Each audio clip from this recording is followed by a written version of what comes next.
πρέπει να πιστεύουμε ή καθόλου να μην τα δίνουμε Τα όνειρα σημασία? να μην τα δίνουμε σημασία. Καθόλου.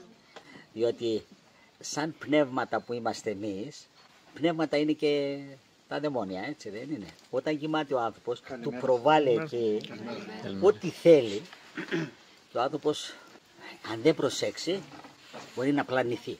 Του προβάλλει ό,τι θέλει αυτός εκεί. Γι' αυτό και από τα 100 όνειρα, τα 99 είναι το αλουνού. Γι' αυτό και οι Άγιοι λένε να μην τα δίνουμε σημασία. Αν θέλει κάτι ο Θεός, έχει πολλούς τρόπους να μας το δείξει. Εξάλλου, οι Άγιοι μας όταν βλέπανε τέτοια οράματα, ξέρω εγώ, λέγανε μα ποιος είμαι εγώ? Εγώ είμαι ο χειρότερος. Κατηγορούσαν τον εαυτό τους. Όταν ο διάβολος τους παρουσίαζε την Παναγία, τον Χριστό, ξέρω εγώ, αυτοί πατούσαν κάτω τον εαυτό τους και λέγανε τι είμαι εγώ που θα δω την Παναγία, ξέρω εγώ, και εξαφανιζόταν. Έτσι ήταν και ασφαλισμένοι.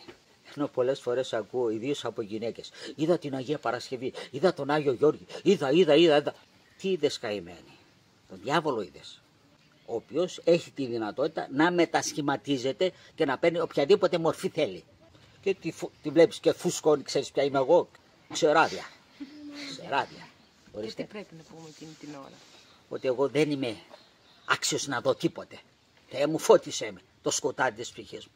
Ή ακόμα και σε ένα άσχημο όνειρο, όταν έχουμε γνώση ότι είναι όνειρο μέσα στον ύπνο μας. Ναι. Την ευχή. Την ευχή. Η ευχή είναι το δυνατότερο όπλο παντού και πάντοτε. Είτε στον ύπνο, είτε στον δρόμο, είτε στο ξύπνιο. Το δυνατότερο όπλο. Βλέπετε, δεν το αφήνω από το χέρι μου. Είναι το όπλο πολυβόλο μου.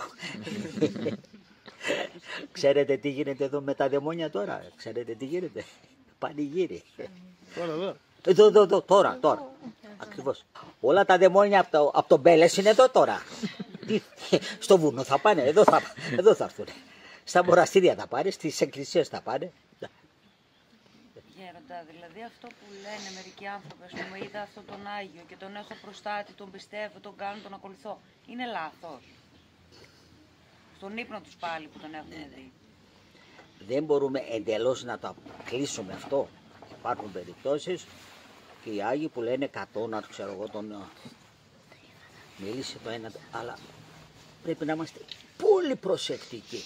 Από τα 100 σας λέω, το ένα αν είναι αληθινό. Έχουμε εμείς τη διάκριση, γι' αυτό και πρέπει να έχουμε πνευματικό και όταν συμβεί κάτι τέτοιο το συζητάμε με το πνευματικό μας και ό,τι μας πει το κάνουμε.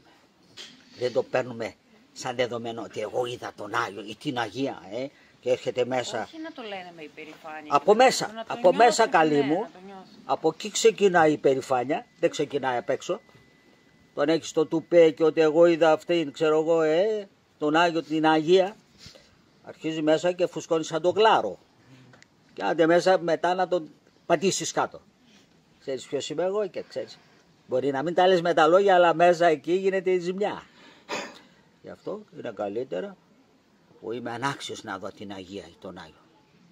Θεέ μου, φώτισε με το σκότος της ψυχής μου. Κύριε σου, στελέσομαι. Και φέρε στο μυαλό σου τα πάθη σου και τις αδυναμίες σου για να δεις αν έχεις μετά κουράγιο να ξανασκεφτείς ότι είσαι ικανή να δεις τον Άγιο ή την Αγία.